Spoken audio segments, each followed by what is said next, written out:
Hai guys, kembali lagi bersama kami, kanal YouTube Ivan Production. Jangan lupa like, komen, share, and subscribe. Serta jangan lupa nyalakan lonceng notifikasinya.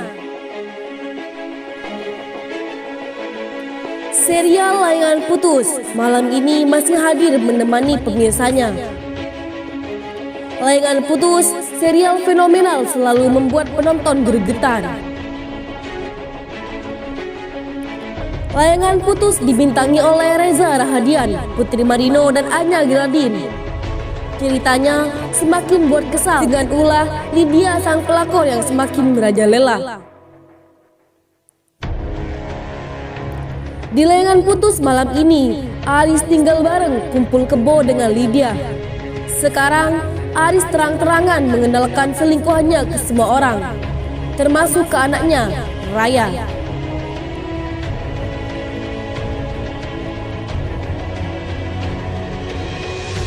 Hal ini tentunya membuat Raya sedih karena tahu ayahnya selingkuh.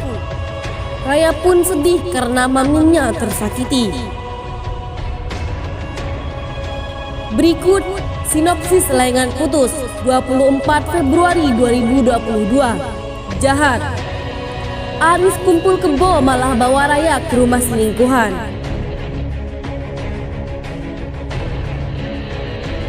Aris dan Lydia panik. Mereka meyakinkan Kinan agar tak membawa kasus perselingkuhannya ke jalur hukum. Tapi Kinan bersikeras.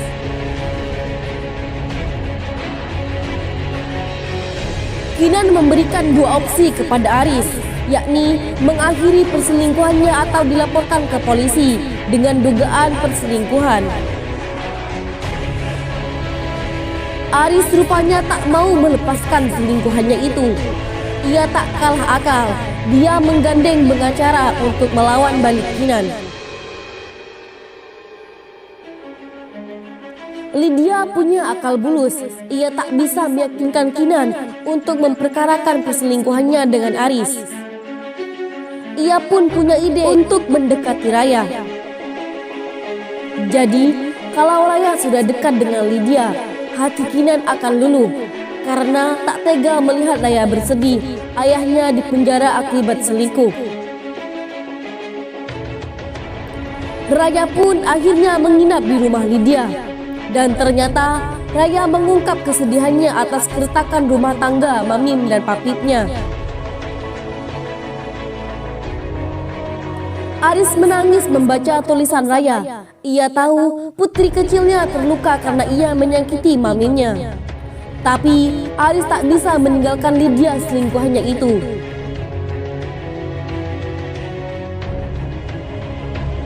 Karena terus kepikiran akan dilaporkan Kinan, Aris kecelakaan saat mengendarai mobil. Kinan sulit dihubungi, akhirnya dokter menelpon Lydia.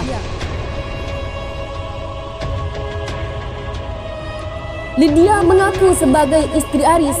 Akhirnya Aris dioperasi, tapi Kinan kemudian tahu kalau Aris kecelakaan. Kinan pun merawat dengan telaten Aris hingga sembuh. Hubungan mereka mulai membaik, Kinan mulai berubah jadi hangat lagi ke Aris. Tapi hati Kinan masih mengganjal dan ragu dengan Aris. Akhirnya ia menyelidiki sendiri apakah Aris dan Lydia masih berhubungan atau tidak. Ternyata kecelakaan yang terjadi tak merubah apapun. Aris dan Lydia masih lengket dan Kinan pun kecewa. Sebelumnya, Kinan pun bangkit dari depresinya. Kinan yang cerdas merencanakan makan malam bertiga. Aris dan Lydia dijebak oleh Kinan. Kinan memberikan pesan seolah-olah dari Aris yang mengajak Lydia berkencan. Kinan pun mengajak Aris makan malam. Saat Aris ke restoran tersebut, ternyata Lydia datang menghampiri. Aris panik.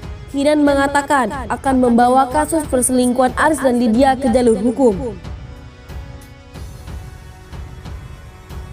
Aris menfitnah Kinan berselingkuh dengan sahabatnya sendiri, Andre.